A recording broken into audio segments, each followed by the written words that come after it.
Good to go. Writing The Legend of Zelda's main theme song in an equation for the Stylophone. By Joe Bradley. James Dawsey. And Gwendolyn Peppers.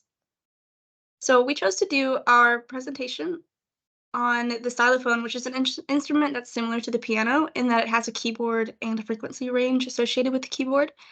But the Stylophone is a portable digital version of the piano. So it was invented in the UK in 1968 by Brian Jarvis, who was an employee of Dubrec Studios.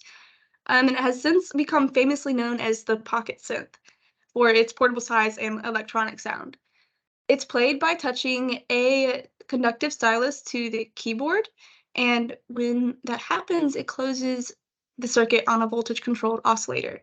So the frequency of the buzzing tone is generated by two modules of resistors, as seen here, and when the stylus makes contact with a key, it selects a resistor value based on how many resistors are in that chain.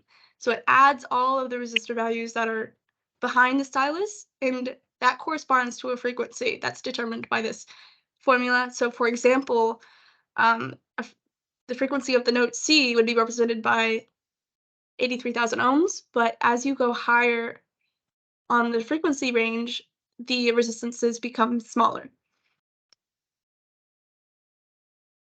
So here's the sheet music that we based the calculations on, and we started at basically at the about halfway down the first page at the beginning of the repeat, and ended one before the last measure.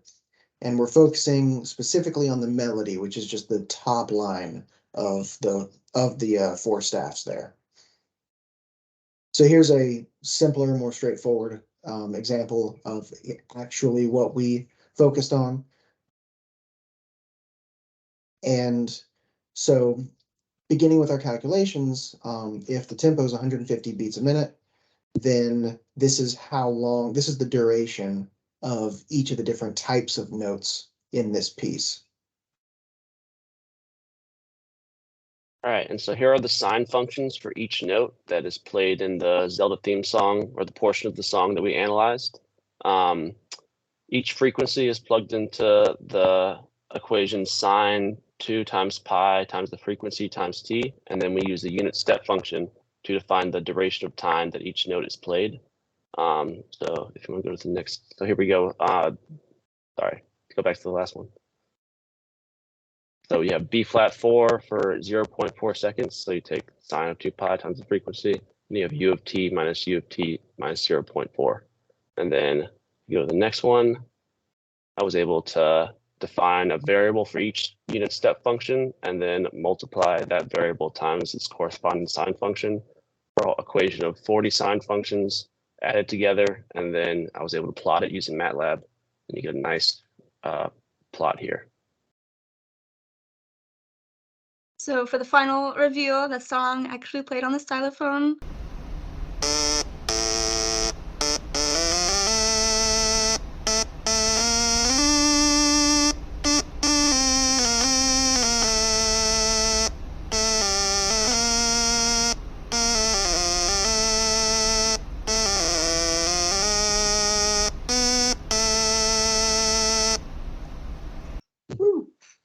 This is our bibliography. We used some sources that we found on the internet. This one is about reverse engineering the Stylophone. That gave me a lot of information about the circuitry in the Stylophone.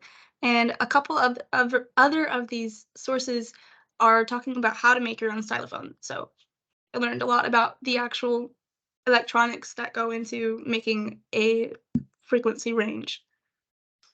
Yeah. There you have it.